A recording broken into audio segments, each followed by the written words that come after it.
What if the biggest market risk isn't a sudden headline, but a slow warning hidden in plain sight?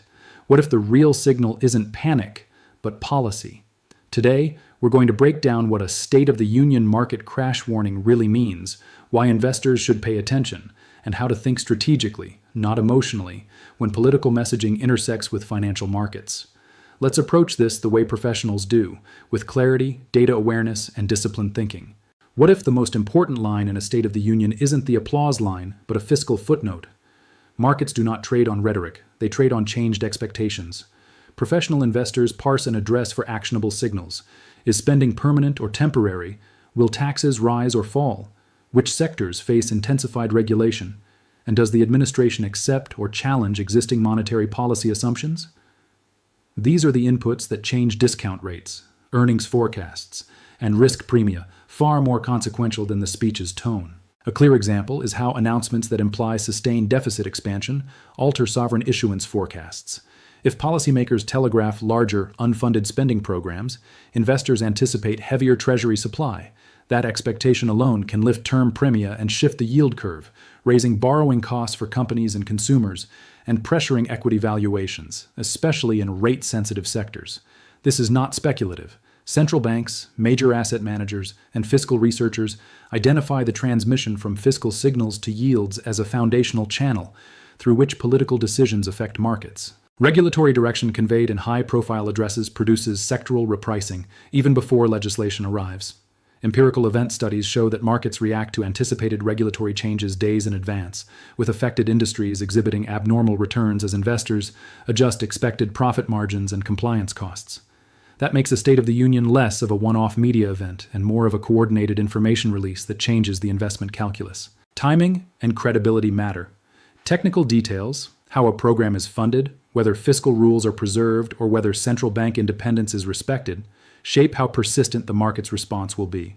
Signals perceived as credible and well-sequenced tend to support risk assets, while ambiguous or fiscally irresponsible signals can amplify risk premia and trigger defensive positioning. Academic and policy research consistently finds that the market's immediate reaction is a mix of economic assessment and credibility discounting. For a prudent investor, the takeaway is practical. Treat political speeches as data releases. Translate policy language into quantifiable changes, expected deficits, anticipated regulatory costs, likely shifts in Treasury supply, and then model the impact on discount rates, sector cash flows, and liquidity.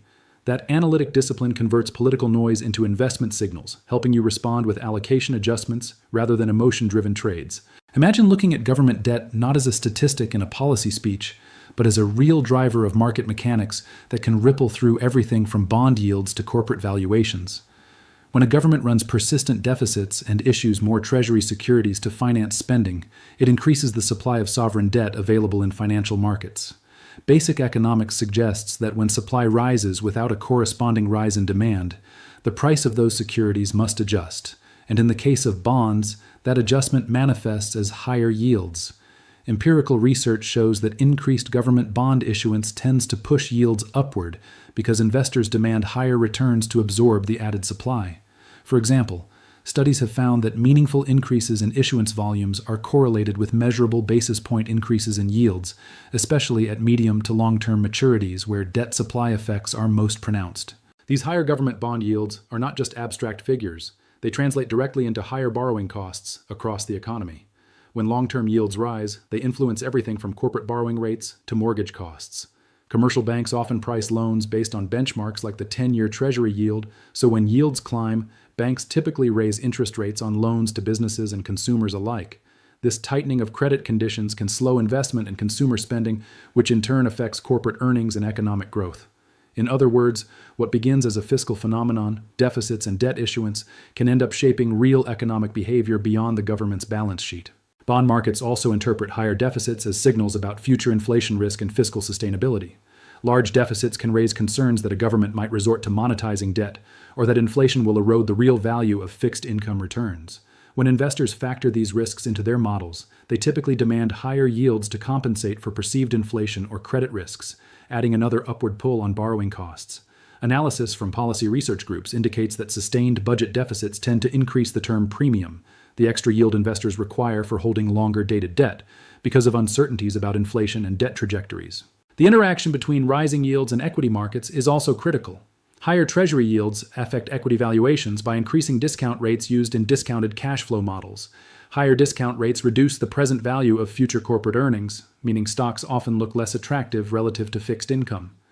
Research and market analysis have noted that rising yields can dampen future earnings expectations and constrain stock price multiples, particularly for growth stocks that depend heavily on future cash flows.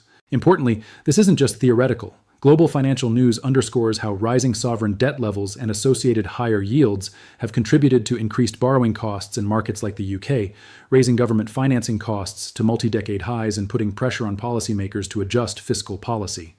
The takeaway is clear: deficit dynamics and government bond issuance are not isolated fiscal concerns. They are core forces shaping yields, credit conditions, investor behavior, and the broader financial landscape. What if the real pressure on the stock market isn't earnings, but the price of money itself? Interest rate expectations are one of the most powerful forces shaping equity valuations, yet they often operate quietly in the background. Professional investors understand that markets are not priced on today's conditions alone. They are priced on discounted future cash flows, and the discount rate is heavily influenced by where investors believe interest rates are headed. When fiscal policy signals potential inflationary pressure through expansionary spending, stimulus measures, or structural deficits, markets immediately begin recalibrating expectations for central bank action. If investors anticipate that inflation will remain elevated, they assume monetary authorities will keep policy rates higher for longer. That shift alone can move billions of dollars across asset classes within days. Higher interest rates increase the cost of capital. For corporations, this means more expensive debt refinancing, reduced leverage flexibility, and tighter margins. For consumers, it translates into higher mortgage rates, auto loans, and credit costs, which can reduce discretionary spending. Slower consumption affects revenue projections. Lower projected revenue growth affects earnings forecasts. The chain reaction is direct and measurable. Valuation models such as discounted cash flow analysis are particularly sensitive to interest rate assumptions.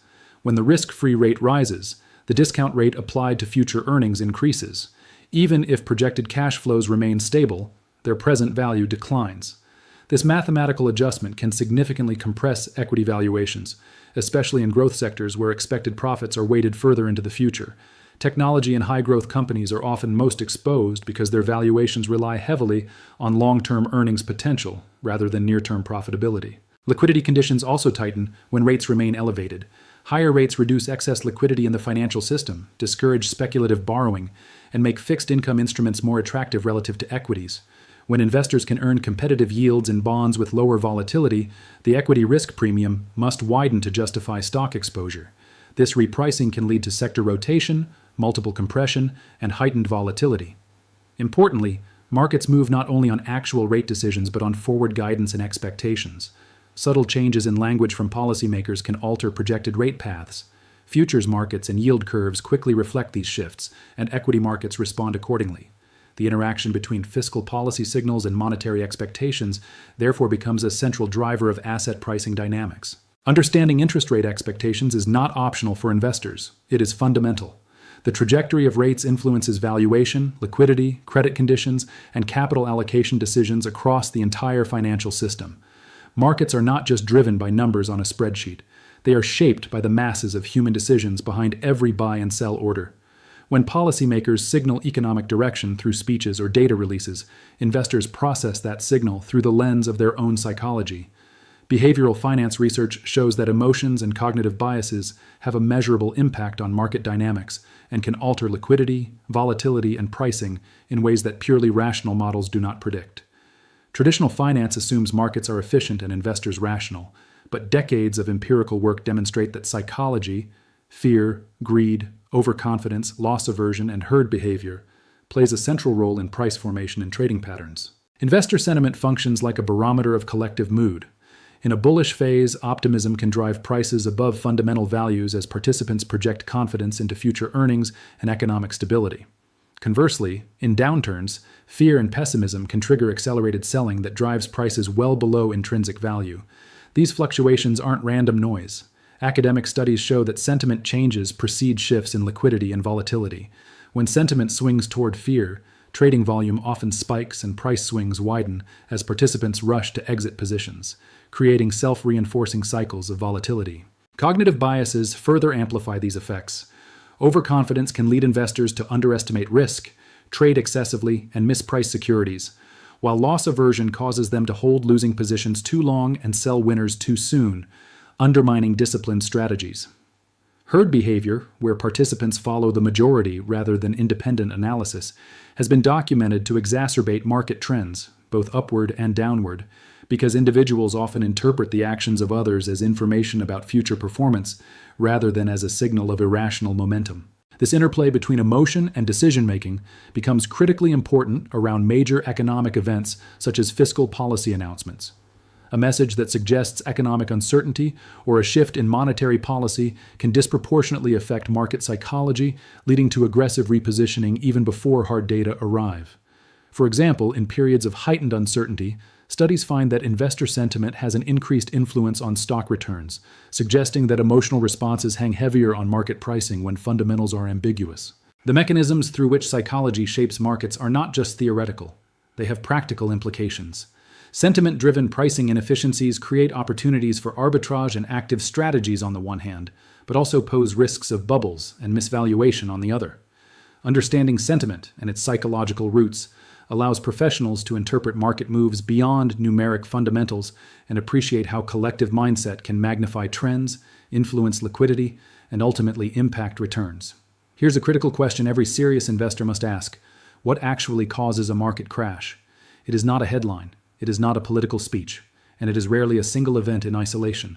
A true market crash typically requires systemic stress, structural weaknesses that collide with a liquidity shock or credit disruption. History consistently shows that major market collapses are rooted in financial imbalances. Excessive leverage, fragile banking systems, asset bubbles fueled by cheap credit, or aggressive risk-taking create underlying vulnerability. When liquidity is abundant and credit is easily accessible, risk often appears manageable. But when liquidity tightens, whether due to rising interest rates, credit downgrades, or sudden loss of confidence, those vulnerabilities become exposed rapidly. Liquidity is the lifeblood of financial markets. When investors can easily buy and sell assets without large price swings, markets function smoothly. During systemic stress, liquidity evaporates. Buyers step back. Bid-ask spreads widen. Institutions begin reducing exposure simultaneously. Forced selling can follow, especially when leverage is involved. Margin calls accelerate downside pressure, amplifying price declines far beyond what fundamentals alone would justify. Credit markets often provide early warning signs. Widening credit spreads indicate that investors are demanding higher compensation for default risk.